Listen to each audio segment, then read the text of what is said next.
Kia ora. In today's headlines, there's been some progress during today's mediation between the Ports of Auckland and the Maritime Union.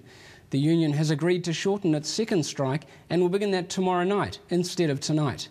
Union President Gary Parslow told Rema News they want a transparent process to resolve the problems. In the last term of the last collective, the 3 years we had, the port company, not the present CEO, but the one before, interfered with conditions of employment, made people redundant, then brought in other people to do the work.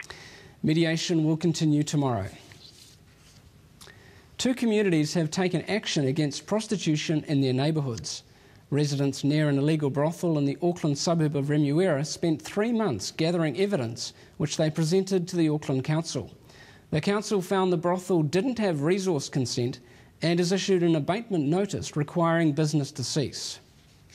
In Christchurch, Manchester Street, residents have told the City Council they're fed up with sex workers soliciting their trade north of Beeley Avenue.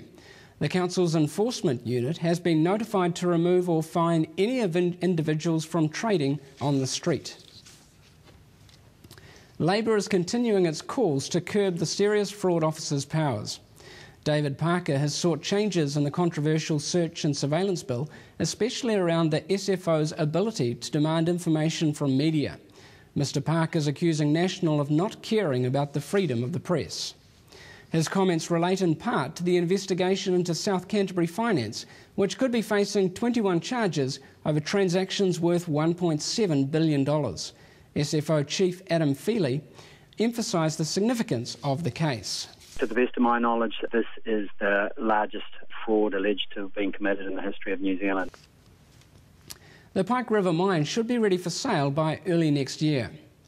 Mine receivers need to seal a rock fall within the mine, then bore a ventilation shaft to release the trapped poisonous gas behind it. A spokesman says this work should be completed by February, when the mine will be ready for sale. National blitz on seatbelt and cell phone offences has caught hundreds of people out. In 2 weeks, police have logged a 119% increase in offences, issuing more than 800 notices for driving while using phones and over 3,000 to car occupants for failing to wear safety belts. A rape victim's attacker is her new neighbour. After being released from jail in 2008, Colin Crofts was forbidden to go anywhere near her address, but that ran out 2 years ago, and he has now moved next door to his victim.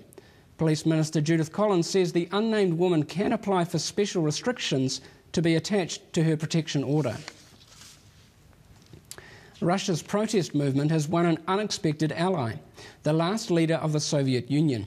Mikhail Gorbachev says Russia's elections last Sunday were unfair and falsified in many instances. He is calling on authorities to hold new elections that reflect the will of the people. Syrian President Bashar al-Assad has denied ordering the killing of thousands of protesters over the past 9 months. In a rare interview, he told ABC News that only a crazy person would target his own people. The United States says he's either disconnected from reality or has lost political power.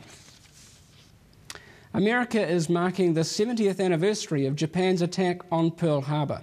Ceremonies have been scheduled from Hawaii to Washington to remember the 2,400 Americans who died on December 7, 1941. Those are the headlines. Keep up with the news on Shine TV every weeknight and on the Rema website. From the Rema Newsroom, good night.